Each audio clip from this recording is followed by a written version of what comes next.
Good morning दोस्तों। हम लोगों ने पिछली क्लास में मॉडर्न हिस्ट्री में यूरोपीय कंपनी का आगमन पढ़ रहे थे, जिसमें कि हम लोग पुर्तगाली कंपनी का आगमन हम लोग देख चुके थे।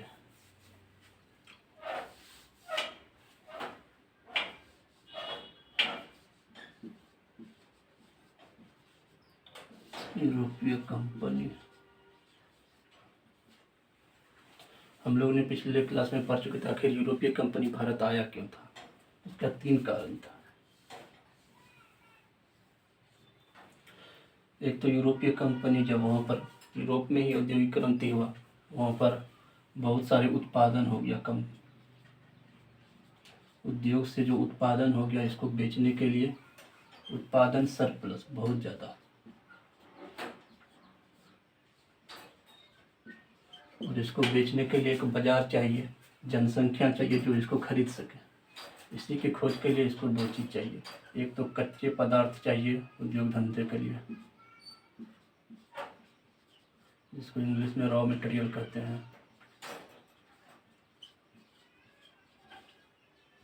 जैसे कपड़ा के लिए सूत चाहिए, कपास चाहिए, जूट चाहिए, ये सब की आवश्यकता होता है। तो इसका आवश्यकता उद्योग में ज़्यादा पड़ने लगता है। इसकी खोज के लिए नया क्षेत्र चाहिए और मजदूर भी चाहिए। यूरोप में बहुत सारा फैक्ट्री खुल जाने के कारण मजदूर की कमी हो गया, और बहुत महंगा मजदूर था, तो सस्ता मजदूर चाहिए। सस्ता मजदूर चाहिए फैक्ट्री के लिए। कच्चे पदार्थ में जैसे वस्त्र उत्पादन के लिए जूट चाहिए, कपास चाहिए, ये सब आवश्यकता था। इन 3 चीज़ों की बहुत ही ज़रूरत होता है औद्योगिक क्रांति जब यूरोपीय कंपनी हुआ था। इन चीज़ की खोज के लिए नए नए साम्राज्य की, नए नए देश की खोज करना प्रारंभ किया। इसके लिए सबसे उत्तम था भारत। भारत में जनसंख्या भी था, बेरोजगार था, मजदूरी एकदम सस्ता मजदूर मिल जाता कच्चे माल के पदार्थ के रूप में। जूट, कपास, नील, ये सब जो है बहुत आसानी से मिल जाता है। इसी को यहाँ से यूरोप में ले जाता था, फिर वहीं पर यूरोपीय बाजार जो भी फैक्ट्री है वहाँ पर वस्त्र बनाकर फिर इसी वस्त्र को भारत में आकर बेच देता था। यहाँ से सस्ता रॉ मटेरियल ले जाता, कपास, जूट, ये सब ले जाता था सस्ता, और यहाँ से उद्योग के द्वारा बनाकर सूती वस्त्र यहीं पर भारत को भी फिर दोबारा बेच दिया जाता महंगा। इससे यूरोपीय कंपनी को बहुत लाभ। 3 ही आधार है आखिर यूरोपीय कंपनी का आवश्यकता क्यों हुआ। ये तो कच्चा पदार्थ चाहिए, सस्ता मजदूर चाहिए, और उत्पादन बहुत ज़्यादा जो फैक्ट्री उत्पादन हुआ उसको बेचने के लिए, खपत के लिए एक मार्केट चाहिए, बाजार चाहिए, जनसंख्या चाहिए जो कि उसको खरीद सके। अभी फिलहाल अमेरिका, चीन, अभी भी तुलना कीजिएगा का अमेरिका, चीन, इनके लिए अभी भी भारत बहुत अच्छा बाजार है। इसका एप्पल एक बार यहाँ पर आता है, भारत में बिक जाता है। इसका जितना वीवो का मोबाइल हो गया, ओप्पो का हो गया, ये सब चाइनीज माल, इलेक्ट्रिक सामान जितना इलेक्ट्रॉनिक हो गया, ये सब बेचने के लिए भारत सबसे अच्छा व्यापार मतलब बाजार माना जाता है। यहाँ जनसंख्या बहुत ज़्यादा है। उस टाइम भी इसी तरह का, उस समय कंपनी के रूप में अमेरिका, चीन नहीं था। उस समय इंग्लैंड हो गया, पुर्तगाल हो गया, स्पेन हो गया, फ्रांस हो गया, डेनमार्क हो गया, ये सब क्षेत्र में कंपनी उत्पादन कर रही थी। तो वो लोग ही अपना क्षेत्र, नए नए क्षेत्र की खोज की होड़ में आगे बढ़ते गए। और इसी होड़ में हम लोग पढ़ चुके थे सबसे पहले पुर्तगाली कंपनी। पुर्तगाली जो कंपनी थी, इसने सबसे पहले खोज करने का कोशिश किया था बार्थोलोम्यू डियाज। 1487 ईस्वी में भारत न आकर खोज कर दिया था। ये अफ्रीका के उत्तर महासागरीय तक आकर घूम गया था। और दूसरा प्रयास किया था 1498 ईस्वी में कोलंबस। ये स्पेन का निवासी था, कोलंबस। वही था Bartholomew Diaz, Bartholomew Diaz. Bharat का खोज नहीं कर सका, ये अफ्रीका के उत्तर महासागरीय से लौट गया था। स्पेन का दूसरा था 1498 ईस्वी में स्पेन निवासी कोलंबस। इसने नई अमेरिका का खोज कर दी, इधर न जाके इधर आ गया, तो ये अमेरिका का खोज कर दिया।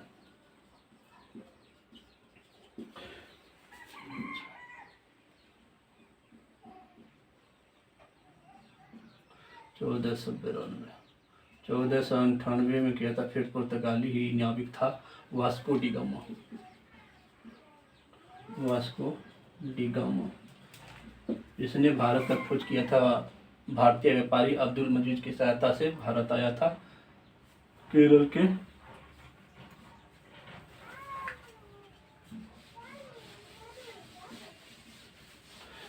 के कालीकट बंदरगाह पर आया था। जमूरी वहाँ का राजा था, उसका भव्य स्वागत किया था। यहाँ से जो होता है गरम मसाला लेकर गया और वहाँ से काफ़ी मुनाफा कमाया। यूरोप के बाजार में जब बेचा तो 60 गुना ज़्यादा फायदा हुआ।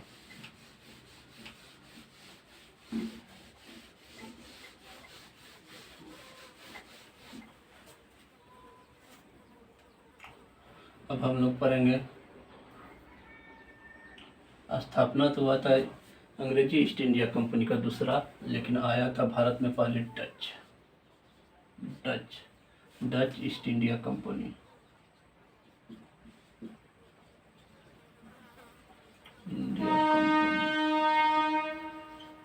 इसकी स्थापना हुआ था 1602 में।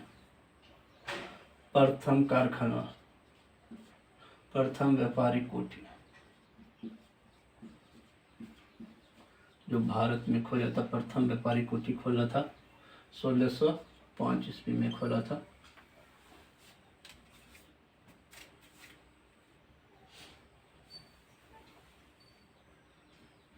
मछलीपट्टनम में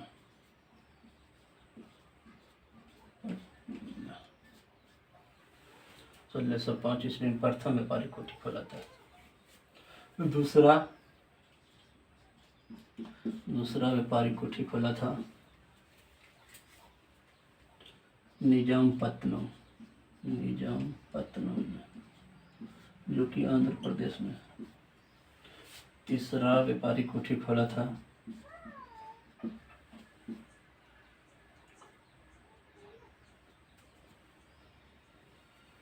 पुलिकट में,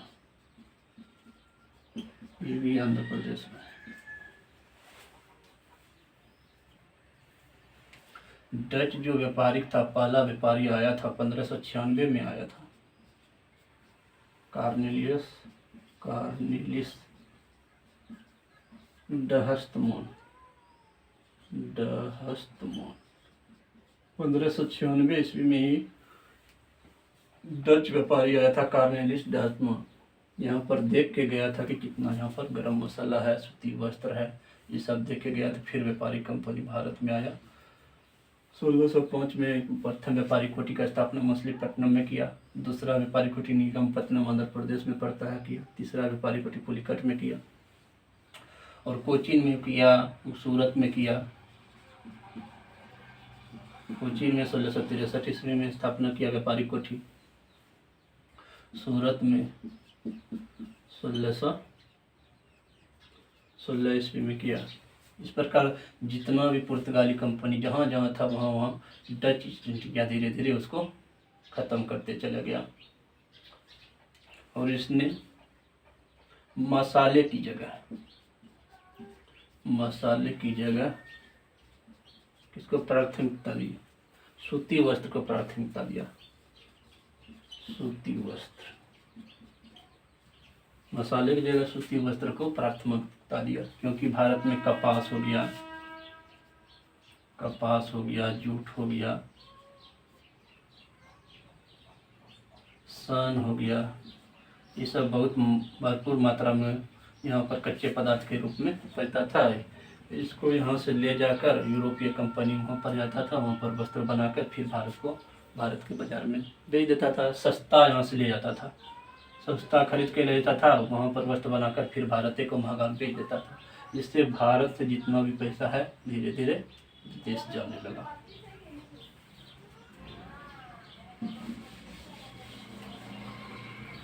कुछ ये पुलिकट एक झील भी होता है। पुलिकट झील जो होता है,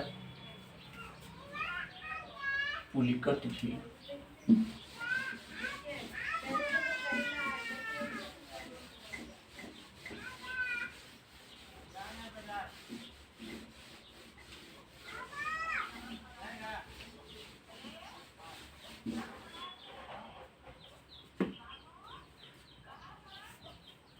ये पुलिकट झील होता है, पुलिकट झील आंध्र प्रदेश और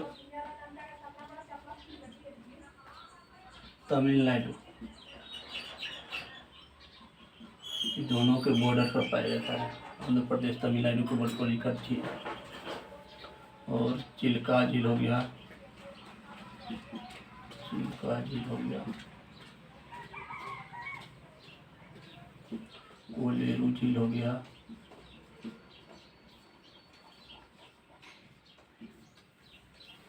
ये तीनों है पश्चिमी तट, पूर्वी तट पर, भारत के पूर्वी तट पर। एक होता है पश्चिमी तट, भारत के पश्चिमी तट पर वेम्बनाड झील, वेम्बनाड झील या इसी को बोलता है अष्टमुदी झील, अष्टमुदी।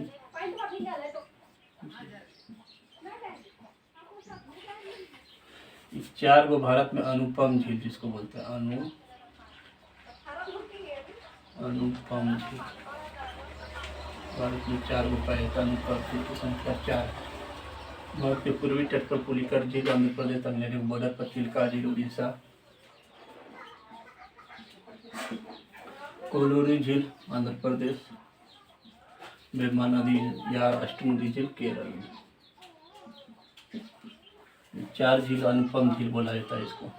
झील तो बहुत है लेकिन ये 4 पूर्वी तट पर 3 पुलिकट झील, चिल्का झील, कोलोरी झील और पश्चिमी तट पर वेम्बनाड झील।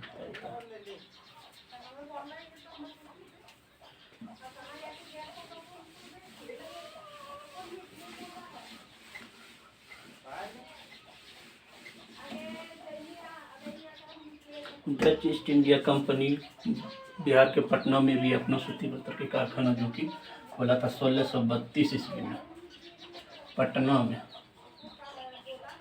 जो पटना कॉलेज अभी है वहीं पर ये डच का फैक्ट्री खोला था, डच फैक्ट्री।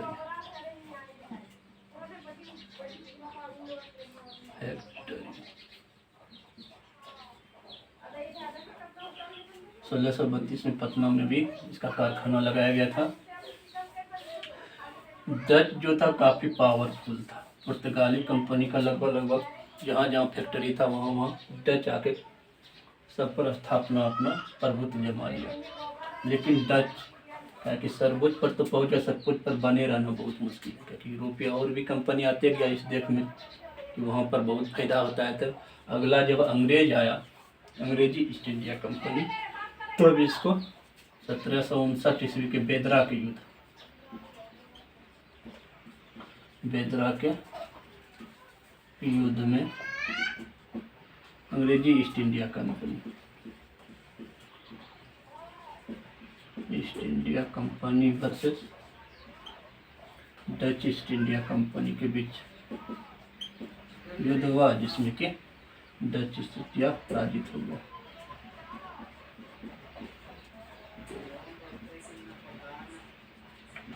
ये यहाँ से खत्म हो जाता है। अब आ जाता है अंग्रेजी ईस्ट इंडिया कंपनी।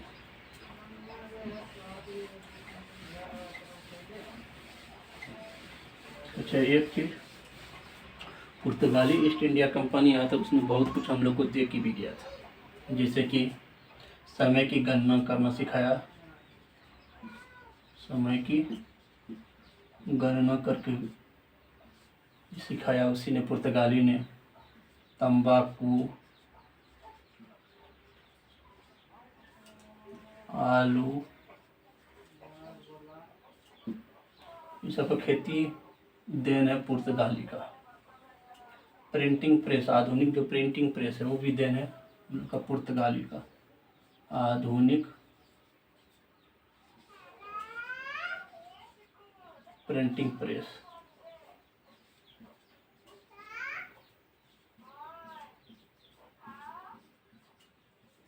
इसका देन भी उनका पुर्तगाली का है, और बहुत कुछ सिखाया पुर्तगाली ने। एक समय गन्ना हो गया, तंबाकू, आलू, मिट्टी से कर दीजिए। आधुनिक प्रिंटिंग में से समय की गणना, ये सब और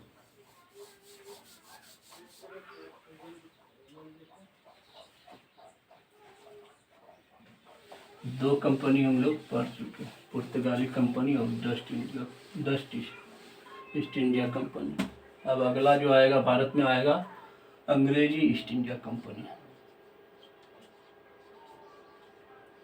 अंग्रेजी ईस्ट इंडिया कंपनी। अंग्रेजी मतलब अंग्रेजी इंग्लैंड को भी बोला जाता है अंग्रेजी ईस्ट इंडिया कंपनी। तो भारत सबसे पहला जो आया था स्थल मार्ग से,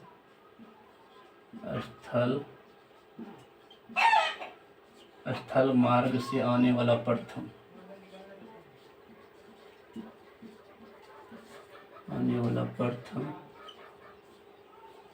अंग्रेज कौन था? समुद्री मार्ग से नहीं, स्थल मार्ग से आने वाला प्रथम अंग्रेज कौन था? मर्डेल हॉल।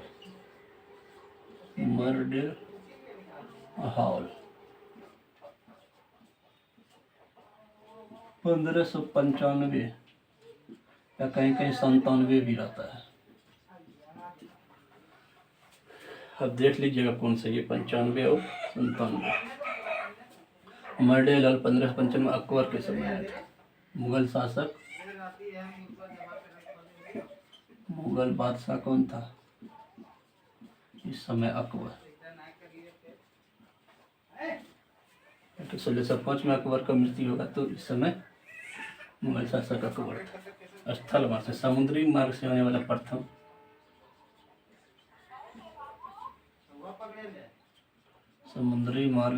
वाला प्रथम अंग्रेज रॉल्फ फिंच।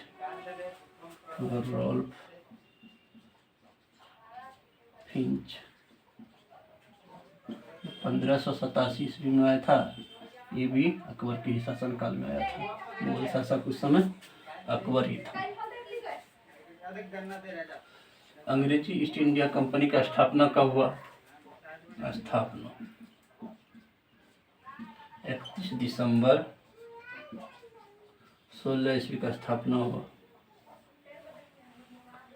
इस समय महारानी था किसके आदेश पर? एलिजाबेथ प्रथम।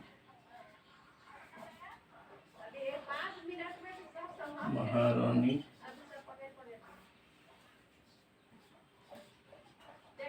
एलिजाबेथ प्रथम, इनका ही सिग्नेचर था उस पर, जो अंग्रेजी ईस्ट इंडिया कंपनी था। इनका मुख्य उद्देश्य क्या था?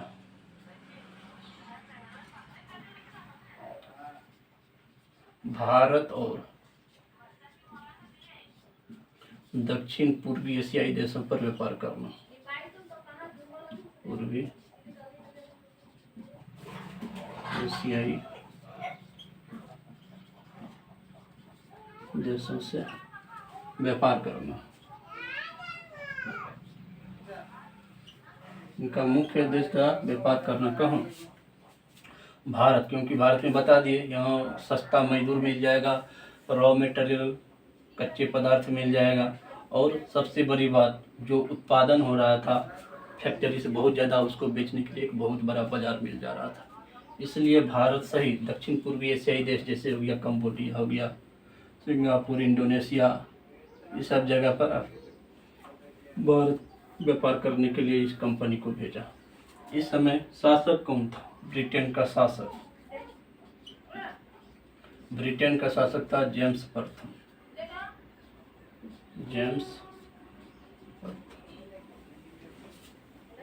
इसी का जो राजदूत था भेजेगा भारत व्यापारिक छूट प्राप्त करने के लिए कि हम वहाँ पर अपना व्यापार कर सकते हैं, कुछ छूट दिए। मुगल दरबार में अपना राजदूत, पहला राजदूत भेजेगा जेम्स हॉकिंस। स्थल मार्ग से आने वाले प्रथम अंग्रेज मर्डेल हॉल। समुद्री मार्ग से आने वाला प्रथम अंग्रेज रॉल्फ फिंच। स्थापना 31 दिसंबर 1600 ईस्वी में हुआ था अंग्रेजी ईस्ट इंडिया कंपनी के। किसके? महारानी एलिजाबेथ प्रथम के आदेश पर। उस समय शासक था कौन? जेम्स प्रथम। मात्र उद्देश्य था भारत और दक्षिण पूर्व एशियाई देशों में ईस्ट इंडिया कंपनी के व्यापार करना और व्यापार से ज़्यादा मुनाफा कमाना।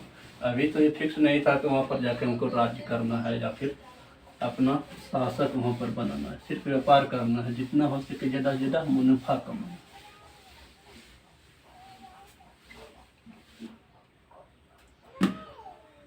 इस समय भारत में मुगल शासक का शासन चल रहा था। जब अकबर, जहांगीर, शाहजहां, ये सब का शासन चल रहा था। तो जेम्स प्रथम वहाँ का शासक था। जेम्स प्रथम ये अपना राजदूत भेजता है। पहला राजदूत 1608 ईस्वी में हॉकिंस को भेजता है।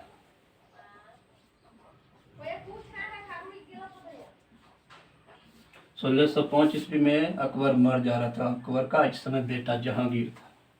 मुगल शासक जहांगीर, मुगल बादशाह जहांगीर था। इनके दरबार में आया, लेकिन इन्होंने मुगल बादशाह से व्यापारिक छूट प्राप्त करने में सफल नहीं हो सका। लेकिन इसको व्यापारिक छूट प्राप्त करने में सफल नहीं हो सका। व्यापारिक छूट प्राप्त करने में सफल नहीं हो सका, प्राप्त नहीं कर सका। लेकिन जहांगीर ने इसको आगरा के समीप 400 जात का मनसब प्राप्त करा। आगरा के समीप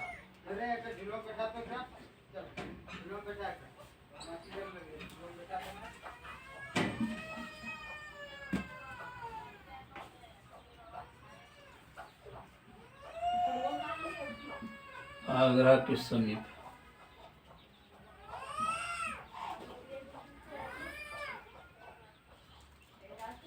400 जात का मनसब दिया,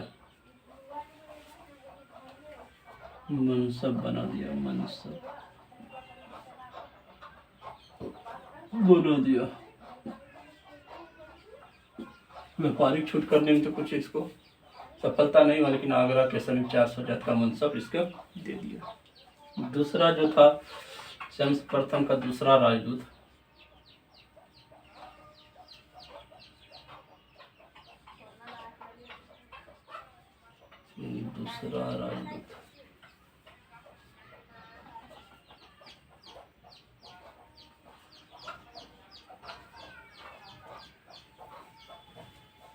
दूसरा राजदूत कौन था? हॉकिंस हो गया। Thomas Roe, sir Thomas Roe, लगता है डालना होगा।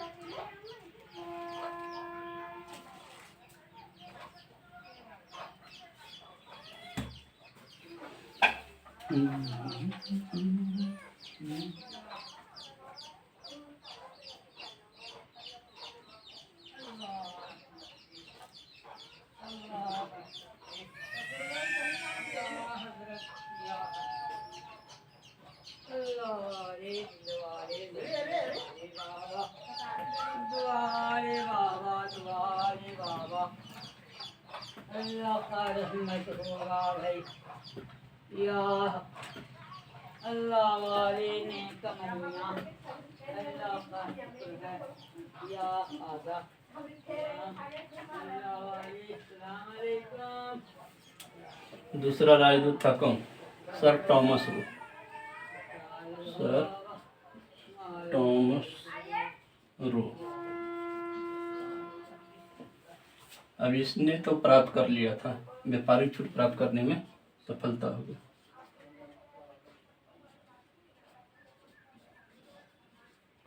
व्यापारिक छूट प्राप्त करने में सफलता,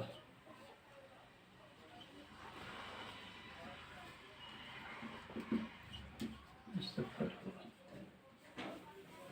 अब जहांगीर के दरबार, इस समय भी सर टॉमस रो आया था। किसके दरबार में? जहांगीर के ही दरबार में, मुगल शासक था।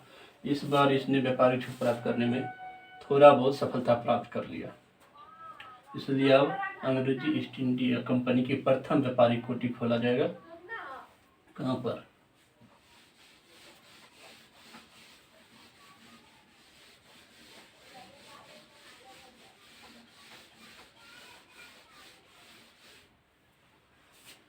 अच्छा, इसी समय जो 1612 ईस्वी में पुर्तगाली, जो ये लोग, तो पुर्तगाली को लगता था कि अंग्रेजी मुगल दरबार का कुछ वैल्यू ही नहीं देता था, क्योंकि जो नाविक में जो होता था भारत का शासक बहुत कमज़ोर होता था। जहाज में अगर समुद्री मार्ग में झगड़ा लड़ाई होगा तो वहाँ पर पुर्तगाली कंपनी अपना मनमानी करता था। इसी समय 1612 ईस्वी में बेस्ट अंग्रेज का कैप्टन था, अंग्रेज कैप्टन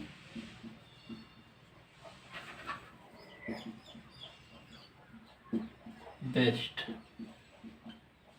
इसने पुर्तगाली कंपनी को हरा दिया। भारत में ही पुर्तगाली कंपनी को हरा दिया, पुर्तगाली जहाज को हरा दिया। अब इसी कारण होता है कि जहांगीर बहुत खुश हुआ, क्योंकि पुर्तगाली से बहुत परेशान था मुगल शासक, क्योंकि जो जहाज का जो था स्थलीय जल सेना में जो था जल के क्षेत्र में कमजोर पास जा रहा था मुगल शासक, क्योंकि नाविक जो होता है उतना तकनीकी इनके पास नहीं था। तो जब अंग्रेजों ने पुर्तगाली जहाज को हराया तो अंग्रेजी मतलब मुगल शासक जहांगीर बहुत खुश हुआ, इसीलिए भारत को अब व्यापारिक छूट देने के लिए राजी भी हो गया। तो पहला व्यापार कोठी जो भारत में अंग्रेजी ईस्ट इंडिया कंपनी का खोलने का शुरू किया 1608 ईस्वी में शुरू किया था, लेकिन असफल हो गया।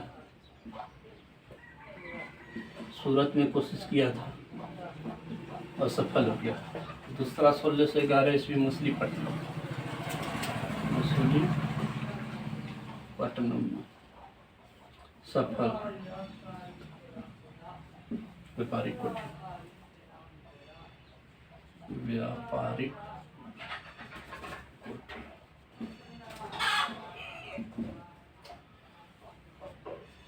1613 ईस्वी में सूरत में सफल हो गया। दूसरी बार जब प्रयास किया तो सफल हो गया, क्योंकि इस समय कैप्टन हॉकिंस जो होता है 1615 ईस्वी में, टॉमस रो 1615 ईस्वी में आया था जहांगीर के दरबार में, व्यापारिक छूट प्राप्त करने में सफलता कुछ हद तक प्राप्त कर लिया था। इसलिए 1613 ईस्वी में सूरत में प्रथम, 1611 मछलीपट्टनम में सफल हुआ और 1613 ईस्वी में सूरत में व्यापारिक कोठी सफल हुआ।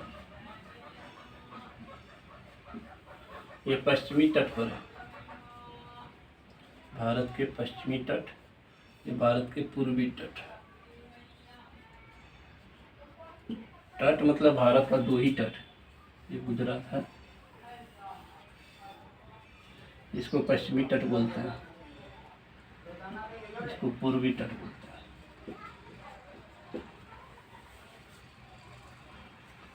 ये यहाँ से जो होता है, यहाँ से यहाँ तक जो गोवा तक आएगा, ये कोंकण तट, कोंकण तट गोवा से लेकर मंगलोर तक आएगा, जो इसको कैनरा तट कहते हैं। और मंगलोर से जो कन्याकुमारी तक आएगा, इसको मालाबार तट कहते हैं, मालाबार तट बोला जाता है। इसी पर इसको कोरोमंडल तट बोलते हैं, कन्याकुमारी से लेकर कृष्णा डेल्टा तक कोरोमंडल तट।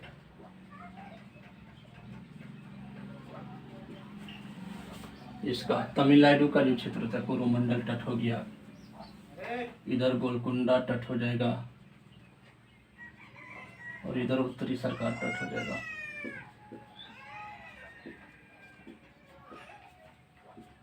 कृष्णा डेल्टा, कन्याकुमारी, कन्याकुमारी से कृष्णा डेल्टा तक कोरोमंडल तट, कृष्णा डेल्टा से गोदावरी डेल्टा तक के क्षेत्र को गोलकुंडा तट और गोदावरी डेल्टा उत्तरी सरकार तक के क्षेत्र को उत्तरी सरकार तट कहते हैं, जो उड़ीसा तक होता है। ऐसे बांट दिया जाता है। ये काठियावाड़ क्षेत्र हो गया, काठियावाड़ क्षेत्र, ये कच्छ का रण हो जाता है। ये कच्छ का हरण, इस तरह। तो पूर्वी तट पर प्रथम व्यापारिक कोठी अंग्रेजी ईस्ट इंडिया का मछलीपट्टनम में, पश्चिमी तट पर सूरत में पश्चिमी तट पर 16 असफल हो गया। कोशिश किया गया था लेकिन असफल हो गया।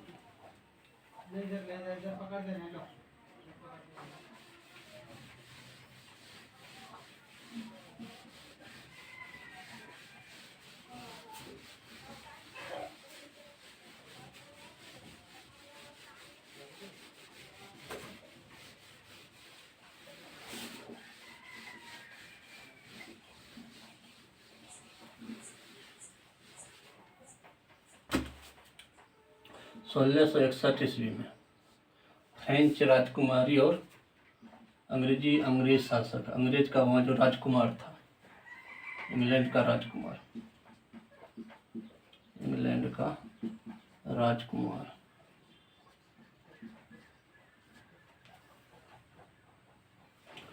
चार्ल्स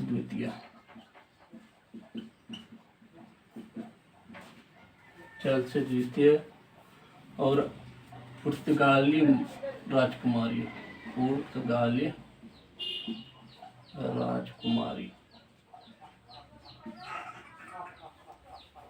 कैथरीन ब्रेगेंजा,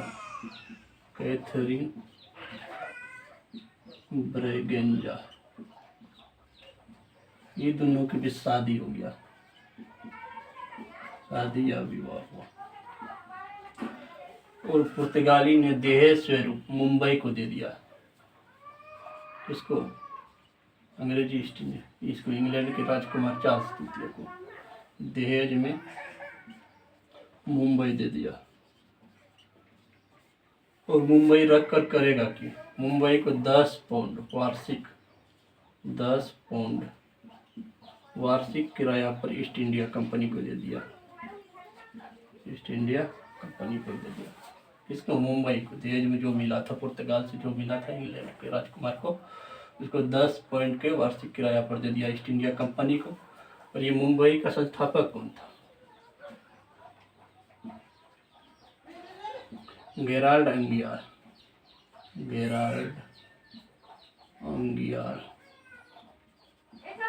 संस्थापक था। कोलकाता का संस्थापक कौन था?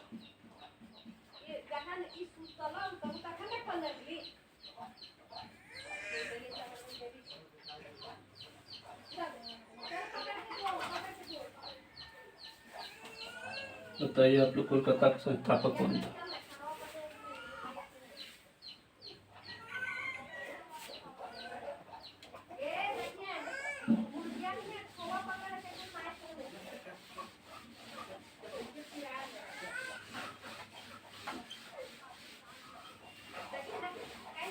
जॉर्ज चार्नक।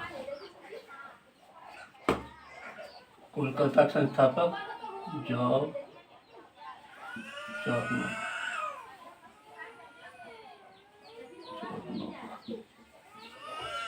कोलकाता का था। अंग्रेजी ईस्ट इंडिया कंपनी हम लोग फिर बाद में जब पढ़ेंगे तो बहुत अच्छा से पढ़ेंगे। अभी तो अंग्रेज और फ्रांस के बीच जो होगा युद्ध, उसको देखेंगे बाद में। अब अगला चलते हैं हम लोग।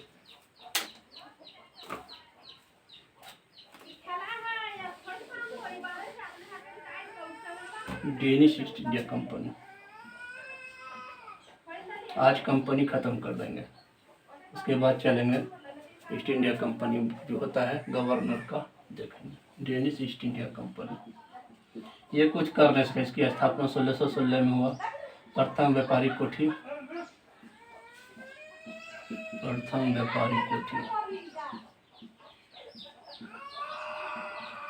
1620 ईस्वी में खुला था ट्रेवनकोर में, केरल में पड़ता है। दूसरा व्यापारिक कोठी 1676 ईस्वी में खुला था श्रीरामपुर बंगाल में। ये कुछ खास कुछ नहीं कर सका। और सब 1846 आते आते 1846 में अपने जितना भी व्यापारिक था सबको बेच दिया ईस्ट इंडिया कंपनी। 1646 में अंग्रेजी ईस्ट इंडिया कंपनी को बेचकर वापस चल गया, बेचकर वापस चला गया क्योंकि कंपटीशन बहुत ज़्यादा था। पुर्तगाली ईस्ट इंडिया कंपनी था, डच ईस्ट इंडिया कंपनी था, ये बहुत कमज़ोर था। अंग्रेजी ईस्ट इंडिया कंपनी था, फिर फ्रेंच आएगा, इस सब के टक्कर में टिक नहीं पाएगा, वो कुछ फ़ायदा हो नहीं रहा था। तो ये लोग अपना जितना भी शेयर था सब अंग्रेजी ईस्ट इंडिया कंपनी का 1846 में बेच कर वापस यूरोपिया लौट गया। अगला चलते फ्रेंच ईस्ट इंडिया कंपनी।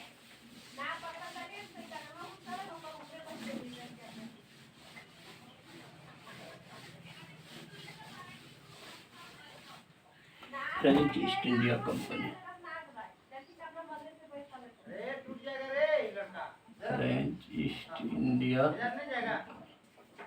स्थापना हुआ था 1664 ईस्वी में। स्थापना 1664 ईस्वी में, लेकिन 1661 ईस्वी में ही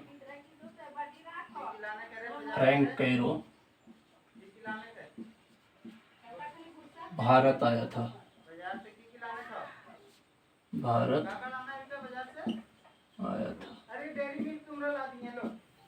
फ्रैंक कैरो भारत आया था और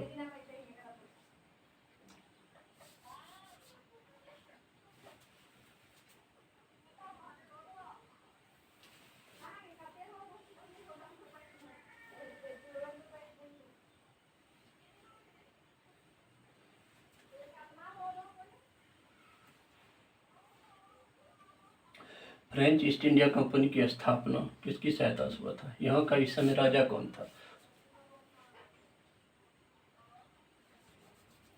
लुई। इस समय यहाँ का राजा था लुई 14वां।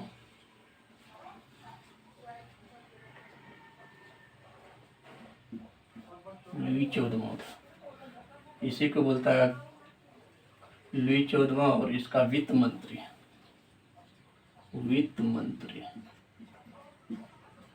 कोलबर्ट।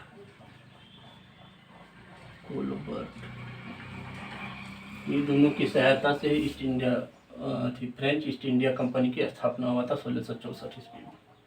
राजा वहाँ का शासक था लुई 14वां और वित्त मंत्री कोलबर्ट की सहायता से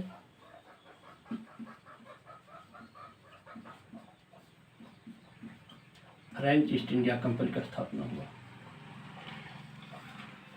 ईस्ट इंडिया कंपनी की स्थापना हुआ और भारत में प्रथम जो ईस्ट इंडिया कंपनी का फ्रेंच ईस्ट इंडिया कंपनी की जो व्यापारिक कोठी 1668 ईस्वी में सूरत में स्थापना होगा फ्रैंक कैरो की सहायता से। यही फ्रैंक कैरो जो कि पहले भारत में आ गया था। जब ये कंपनी आई French east India Company Bharat में, तो किसकी सहायता? ये पहले इनको जाना हुआ था सब कुछ, तो इनकी सहायता से ही पहला व्यापारिक कोठी पहला व्यापारिक कोठी।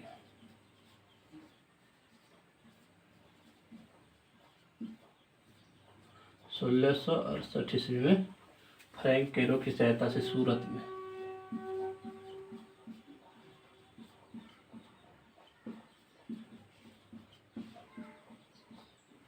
इनकी सहायता से सूरत ये गुजरात में पड़ता है। 1667 में सूरत में स्थापना हुआ। एक साल बाद 1669 ईस्वी मछलीपट्टनम में भी हुआ। मछलीपट्टनम व्यापारिक कोठी का स्थापना किया था मछलीपट्टनम में, क्या कि सूरत पश्चिमी तट पर और मछलीपट्टनम पूर्वी तट पर। ये गुजरात हो गया, यहाँ पर सूरत से आ गया। इस क्षेत्र में मछलीपट्टनम में पूर्वी तट और पश्चिमी तट दोनों में बैलेंस बनाने के लिए स्थापना किया गया।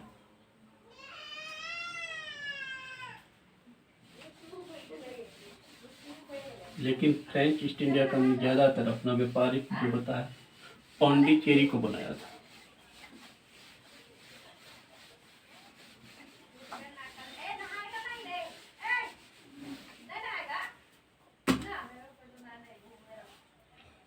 1673 ईस्वी में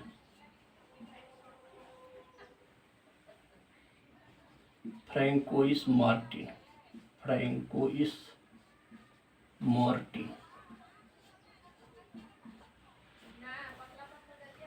1673 में फ्रैंकोइस मार्टिन ने पांडिचेरी की स्थापना किया। पांडिचेरी की स्थापना किया। अगले साल 1674 ईस्वी में फ्रैंकोइस मार्टिन को यहाँ का प्रमुख बना दिया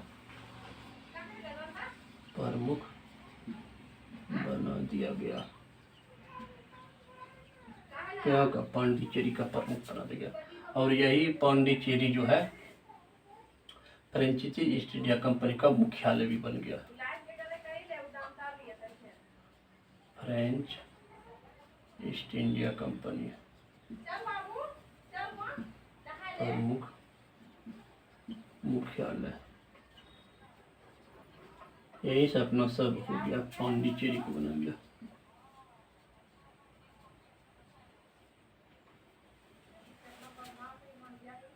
ये भारत की आज़ादी के बाद भी फ्रेंच ईस्ट इंडिया कंपनी के फ्रांसीसियों के हाथ में पांडिचेरी 47 में आज़ाद हुआ, लेकिन पांडिचेरी भारत को कब मिला? 1954 में मिला पांडिचेरी। एक बार देख लीजिए, पांडिचेरी 1954 तक भारत फ्रेंच के कब्जे में था पांडिचेरी।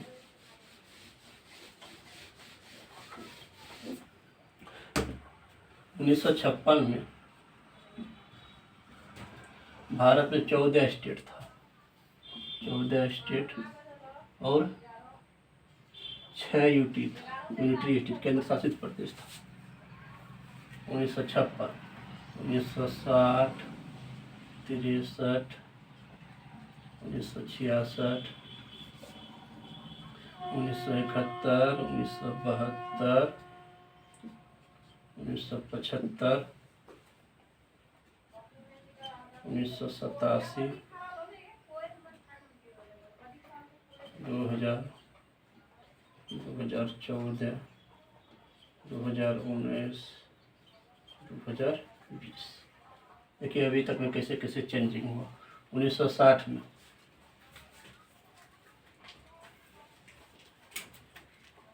महाराष्ट्र से गुजरात अलग हो गया। गुजरात 15वां स्टेट बन गया। नागालैंड बना 1963 ईस्वी। 1966 में पंजाब से हरियाणा अलग हो गया, 17वां स्टेट हो गया हरियाणा। 1971 में हिमाचल प्रदेश 18वां स्टेट बन गया, हिमाचल प्रदेश।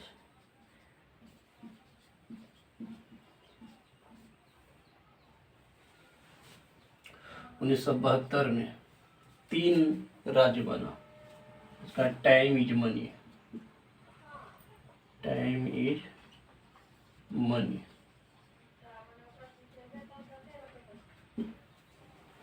टाइम से त्रिपुरा 19वां हो गया त्रिपुरा। 20वां हो गया मणिपुर।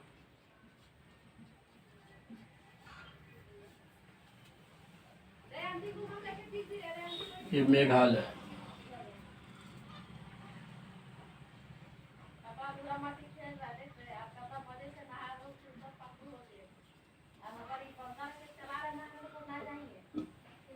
बीसवां 19वां हो गया मेघालय। Time is money.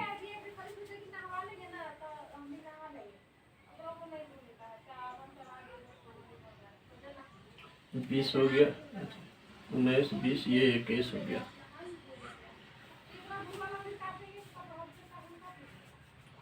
1975 ईस्वी में 36वां संविधान संशोधन। संविधान संशोधन के द्वारा 36वां स्टेट बनाया गया। किसको?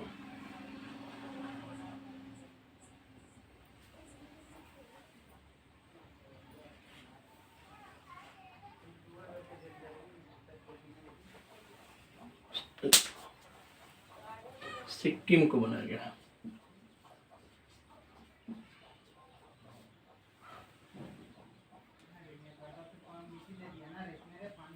सिक्किम को 36वां स्टेट बनाया गया। 22वां 36वां संविधान संशोधन द्वारा सिक्किम को 22वां स्टेट। 1987 में भी 3 को बनेगा, 23, 24 और 25। अरुणाचल प्रदेश,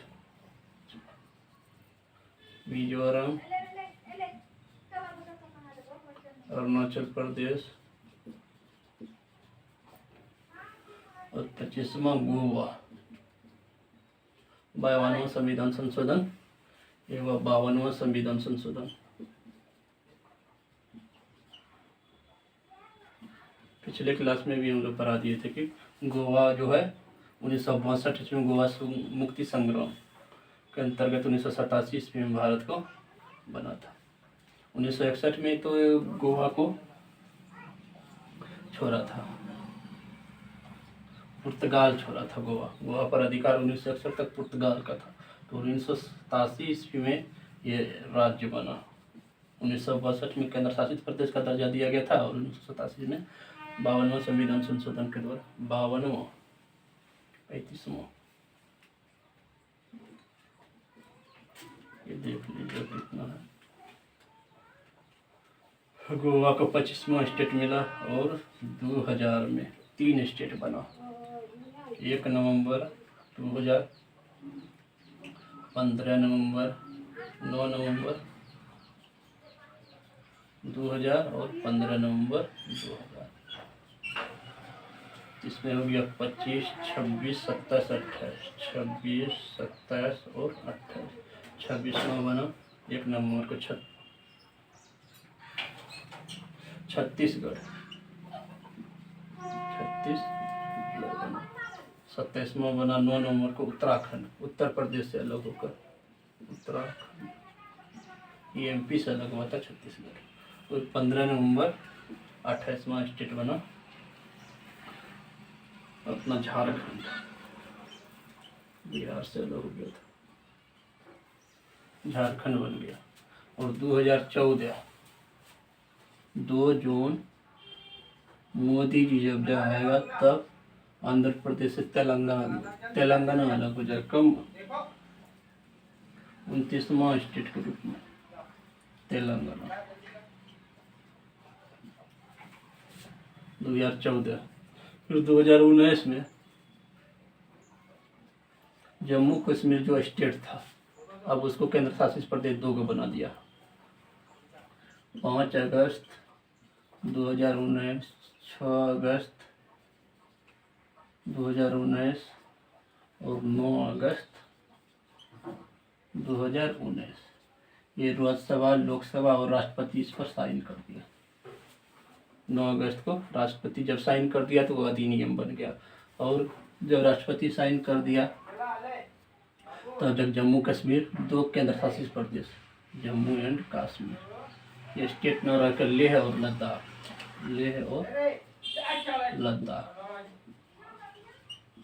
पहले जो केंद्र शासित प्रदेश की संख्या 7 था अब हो गया था 1 और 2, 7 9 हो गया था 2019 में। 2020 104वां संविधानिक संशोधन अधिनियम के द्वारा दमन दीव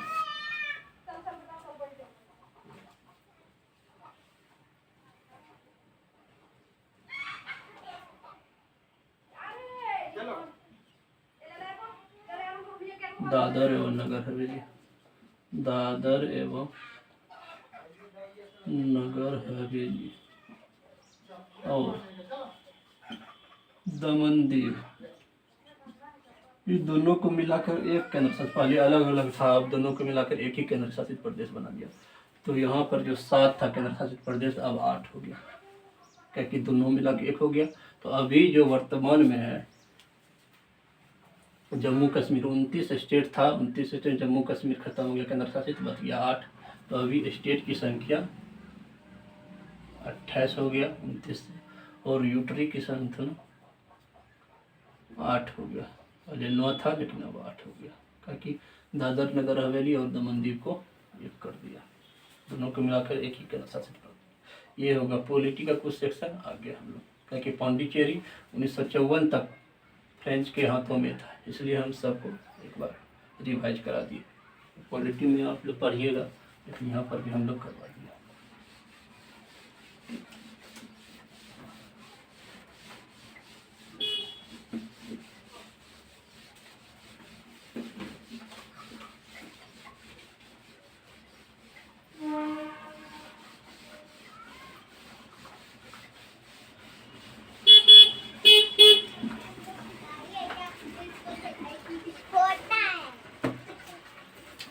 अब जो यूरोपीय कंपनी, फ्रेंच कंपनी और ईस्ट इंडिया कंपनी के बीच युद्ध होगा, क्योंकि दोनों तो वर्चस्वता अपना स्थापित करेगा, कोई एक ही जीतेगा, कोई एक ही भारत प्रशासन करेगा, तो दोनों में भयंकर युद्ध होगा। अंग्रेजी ईस्ट इंडिया कंपनी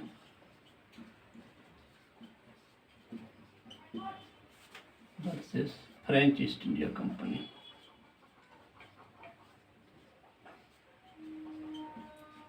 ये दोनों के बीच जो पावरफुल होगा, जो हारेगा वो जाएगा, जो जीतेगा वही भारत पर शासन करेगा। यही निर्णायक करेगा कि यूरोपीय कंपनी कौन भारत पर अगला शासक बनेगा, कौन राज करेगा यहाँ पर। क्या कि फ्रेंच भी अथी, पुर्तगाल भी चला गया, डच भी चला गया, डेनिश भी चला गया, बचा ये दोनों ही बचा। अब ये दोनों में जो ताकतवर होगा वही भारत पर अगला कंपनी के रूप में शासक भी बनेगा, शासन भी करेगा और यहाँ से मुनाफा भी कमाएगा। तो यहाँ पर 3 युद्ध होता है दक्षिण भारत में, कर्नाटक में, कर्नाटक का युद्ध है, कर्नाटक का युद्ध। इंक बहुत जल्दी खत्म हो जा रहा है। 3 युद्ध होगा।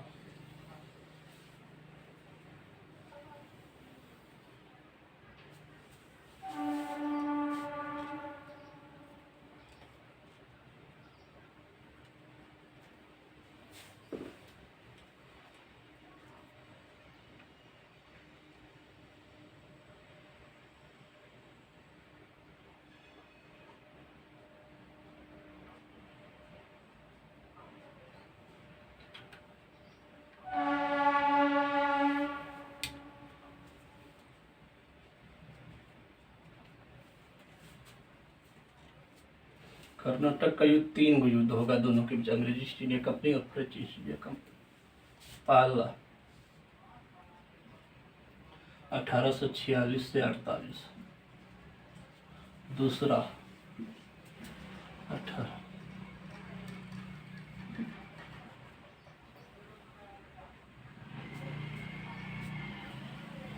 1746 से 1748, 1749 से 1754, दूसरा। तीसरा होगा 1756 से 1763। कारण क्या था? प्रथम जो है, अब एक एक करके लेते हैं।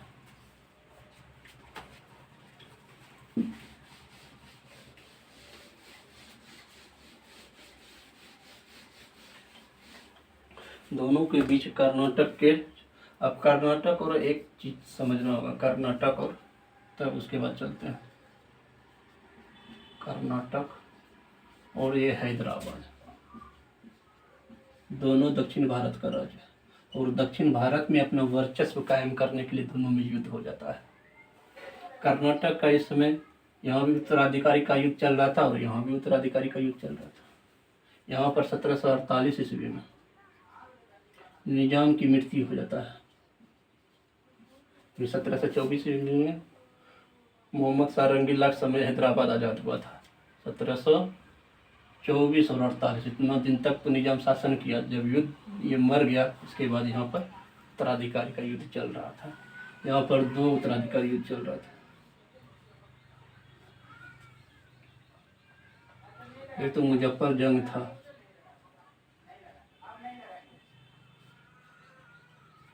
और नासिर जंग, ये पुत्र निजाम का, ये पोता, दोनों के बीच युद्ध चल रहा था, हम बनेंगे हम चलेंगे। तो इसको जो बनाना चल रहा था, हैदराबाद का नवाब बनाना चाह रहा था फ्रांसीसी कंपनी, और इस नासिर जंग को बनाना चाह रहा था करना हैदराबाद का उत्तराधिकारी। नासिर जंग को अंग्रेजी ईस्ट इंडिया कंपनी, अंग्रेज बनाना चाह रहा था।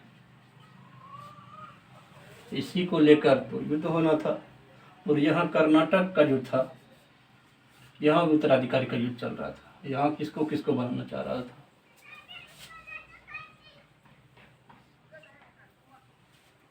इसको समझना होगा, फिर समझिएगा आखिर झगड़ा किस लिए हुआ। कर्नाटक में फ्रेंच वाला जो चाहता, चंदा साहब को बनाना चाहता था यहाँ का नवाब, और यहाँ पर अंग्रेज जो बनाना चाह अनवरुद्दीन साहब को बनाना चाहता। ये अंग्रेज चाहता था, अंग्रेज इन्हें बनाना चाहता था कर्नाटक का नवाब, और चंदा साहब को फ्रांस वाला बनाना चाहता, फ्रेंच ईस्ट इंडिया कंपनी वाला इसको बनाना चाहता था, और अनवरुद्दीन को इसको बनाना चाहता था। क्योंकि अनवरुद्दीन को फ्रेंच वाला हरा दिया था। उस समय फ्रांसीसी गवर्नर था डुप्ले इसको एक बार हरा चुका था, इसलिए इसको हरा कर इसको बनाना चाहता। और अंग्रेजी ईस्ट इंडिया कंपनी वाले चाहता था कि इसको यहाँ पर, और हैदराबाद में भी जब निजाम मृत्यु हो जाता था, इसी समय मरना भी इसी को देखिए 1748 में ही मरना था, एकदम सटीक समय पर। मुजफ्फर जंग को, जो कि निजाम का पोता था, इसको फ्रेंच ईस्ट इंडिया कंपनी बना था, और नासिर जंग जो कि इसका पुत्र था निजाम का, तो अंग्रेजी ईस्ट इंडिया कंपनी इसको बनाना चाहता वहाँ का नवाब। यही मतभेद जो है कारण बनेगा अंग्रेज और ईस्ट इंडिया कंपनी के बीच। कर्नाटक का 3 युद्ध होगा। तो पहला युद्ध हम लोग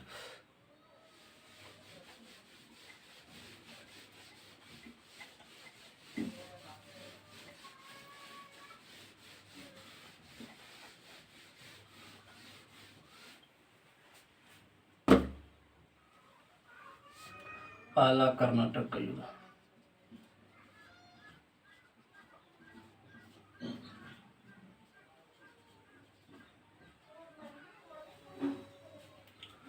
सत्रह सौ 46 से 1748, बोल दी 1748 में ही उत्तराधिकारी का युद्ध चल रहा था।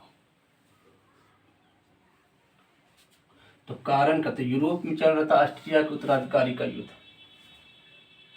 कारण यूरोप में ऑस्ट्रिया का उत्तराधिकारी वहां भी चल रहा था, ऑस्ट्रिया का उत्तराधिकारी।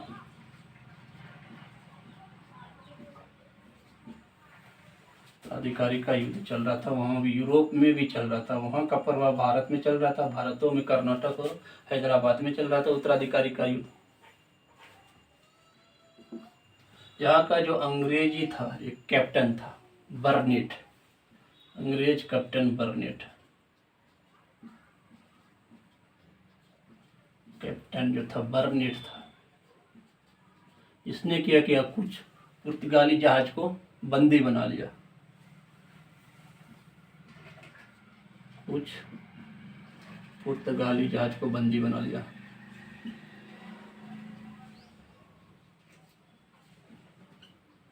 जहाज को बंदी बना लिया। यूरोप का बात बोल रहे हैं। अंग्रेजी कैप्टन जो बर्नेट था, पुर्तगाली जहाज को बंदी बना लिया उस समय। इसी गुस्साए हुए इस समय भारत में कर्नाटक में जो था फ्रेंची गवर्नर था, फ्रांसीसी गवर्नर था डुप्ले। गुस्सा कर फ्रांसीसी गवर्नर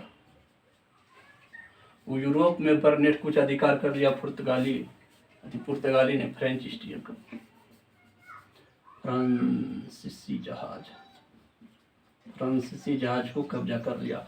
यूरोप में आई, भारत में क्या किया फ्रांसीसी गवर्नर डुप्ले ने, बहुत एकदम शानदार था डुप्ले, बहुत एकदम महत्वाकांक्षी। इसको लगा कि मेरा जहाज कब्जा करेगा, रुको तुमको हमको बताते हैं। भारत में क्या किया ये, मॉरिशस में जो था, जो पुर्तगाली थी फ्रांसीसी गवर्नर,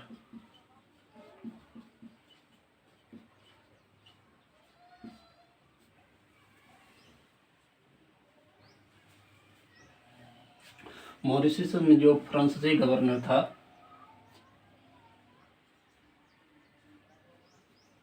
उसकी सहायता लेकर चेन्नई के आसपास अंग्रेज को घेरा और उसको हरा दिया। पूरा नहीं हराया लेकिन अंशतः उसको हरा दिया। फ्रांसीसी गवर्नर था ला बर्टूने,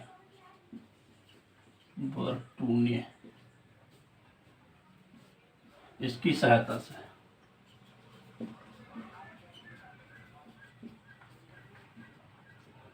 अंग्रेजों को हरा दिया, घेर कर हरा दिया। वहां पर अंग्रेज कैप्टन बर्नेट कुछ फ्रांसीसी जहाज को बंदी बना लिया, कब्जा कर लिया उस पर, अब घुसा कर फ्रांसीसी गवर्नर यहाँ भारत में, अपना तो था ही डुप्ले, और मॉरिशस में जो फ्रांसीसी गवर्नर था ला बर्टूने की सहायता से अंग्रेजी को हरा दिया, घेर लिया, घेर कर हरा भी दिया। और पूरा खुश, इतना खुश हो गया कि अब अंग्रेजी ईस्ट इंडिया कंपनी यहाँ से खत्म हो जाएगा, पूरा खुश हो गया, घमंड करने लगा। लेकिन इसकी समाप्ति कब हुआ, समाप्ति हुआ एला सापल संधि, एला सापल की संधि से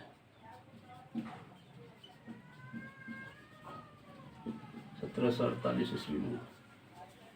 तभी यहाँ छोड़ा फ्रांसीसी जहाज, इसको घेरा जो रहा था यहाँ छोड़ दिया। अब दूसरा,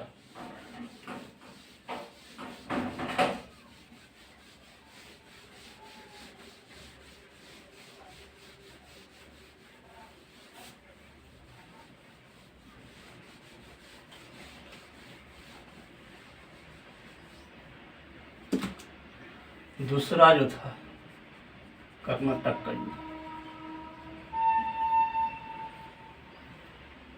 इसका क्या कारण था, इसका कारण था डुप्ले की महत्वाकांक्षा,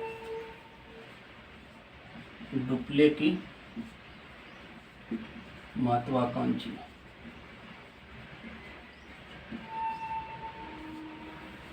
बहुत महत्वाकांक्षी था, उसको लग रहा था कि अंग्रेजी ईस्ट इंडिया कंपनी मेरे सामने टिक ही नहीं पाएगा और भारत में मेरा ही प्रभुत्व रहे, अंग्रेजी ईस्ट इंडिया यहाँ से चल जाए, ऐसा लग रहा था। तो बहुत ही आत्मसम्मानवादी था, यही कारण था कि युद्ध होगा। कहा कि अब तो उत्तराधिकारी का हम बता दिए पहले, दूसरा युद्ध जो होगा चलेगा 1749 से 1754। पहले बता दिए, डुप्ले बैठाना चाहेगा कर्नाटक में किसको, ये बैठाना चाहेगा कर्नाटक में चंदा साहब को,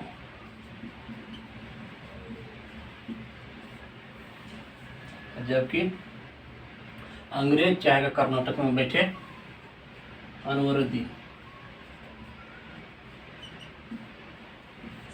अंग्रेज चाह रहा था कि ये यहाँ का नवाब बने। कर्नाटक का बात बता रहे हैं। और हैदराबाद का बताते हैं। हैदराबाद में मुजफ्फरजंग, इसको बैठाना चाहेगा फ्रेंच, निजाम का जो पोता है, और नासिर जंग, इसको बैठाना चाहेगा अंग्रेज।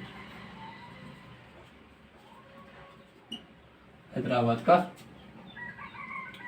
नवाब बनाना चाहेगा नासिर जंग को अंग्रेज, और मुजफ्फरजंग को बैठाना चाहेगा फ्रांस वाला, बैठाना चाहेगा इसको। कर्नाटक में चंदा साहब को बैठाना चाहेगा डुप्ले, और अंग्रेज बैठाना चाहेगा अनवरुद्दीन को। इसको हरा दिया था सेंट थोमे के युद्ध जो था, सेंट थोमे, इस युद्ध में इसको हरा दिया था। डुप्ले इसको हरा दिया था। हरा कर चाह रहा था कि इसको चंदा साहब को हम बैठा दें, लेकिन अंग्रेज वाला सोच रहा था कि अनवरुद्दीन को बैठाएं। हैदराबाद में चल रहा था अंग्रेज की नासिर जंग को बैठाएं, और फ्रेंच वाला बोल रहा कि हम मुजफ्फरपुर। इसी को लेकर ये डुप्ले की महत्वाकांक्षी था कि मेरा बात चलेगा।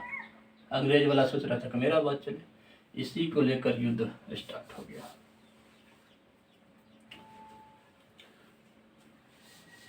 इसमें डुप्ले की हार हो जाता है, डुप्ले की हार हो जाता है, और इसे वापस, ये सबसे बड़ी भूल हो गया French east India company. Dupleix को बुलाना मतलब बहुत बड़ा भूल, इसको कभी भरपाई नहीं कर सकता है। अगर डुप्ले बहुत बड़ा मतलब अगर हार भी गया था, अगला जब युद्ध होता तो ये हमेशा बदला लेता। कैसे वहाँ बर्नेट कब्जा कर लिया फ्रांस में प्रथम, अंग्रेजी अथी फ्रांसीसी कुछ जहाज को, वो गुस्सा से भारत में कब्जा कर लिया।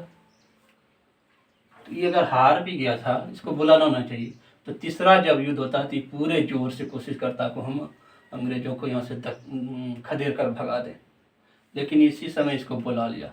डुप्ले की हार हो जाता है और इसे वापस बुला लेता है, वापस बुला लिया जाता है। ये बहुत बड़ा मिस्टेक हो जाता है। अगर ये नहीं जाता, आज ईस्ट इंडिया कंपनी भारत में इतना दिन तक शासन नहीं करता, फ्रांस का रहता, क्योंकि बहुत बड़ा महत्वाकांक्षी था ये। इसकी जगह फ्रांस में फ्रांसीसी गवर्नर कौन आया?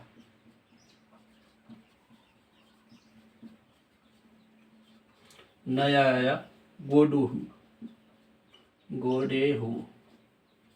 ये एकदम नामो गोडोही कमो गोडोही ये वाला है।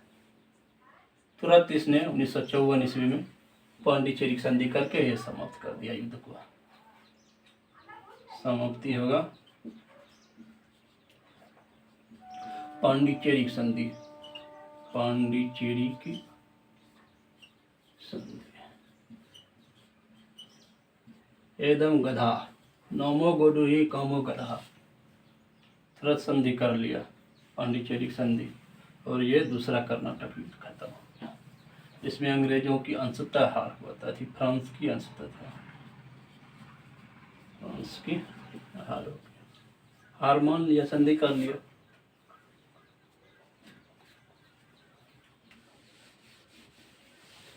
अब तीसरा युद्ध होगा।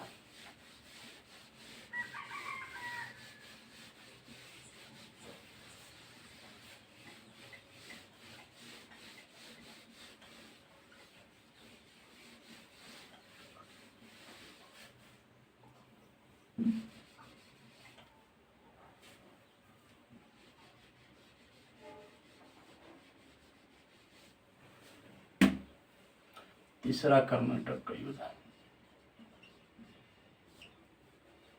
ये होगा 1756 से 1763। कारण क्या था इसका? इंग्लैंड में चल रहे, यूरोप में चल रहे सप्तवर्षीय युद्ध,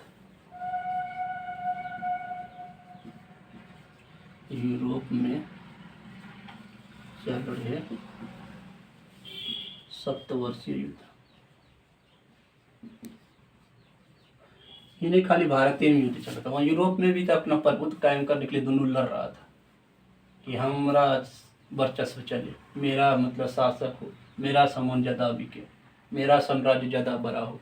वहाँ भी चल रहा था, सिर्फ भारतीय में नहीं। तो उसका प्रभाव यहाँ इंडिया पर भी पड़ेगा। 1756 से 1756 से 1763 ईस्वी तक 7 साल तक अंग्रेज और फ्रांस के बीच युद्ध चलता रहा।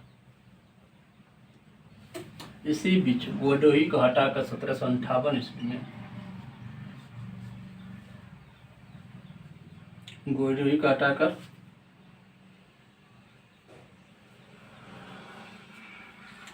1758 ईस्वी में नया फ्रांसीसी गवर्नर आया,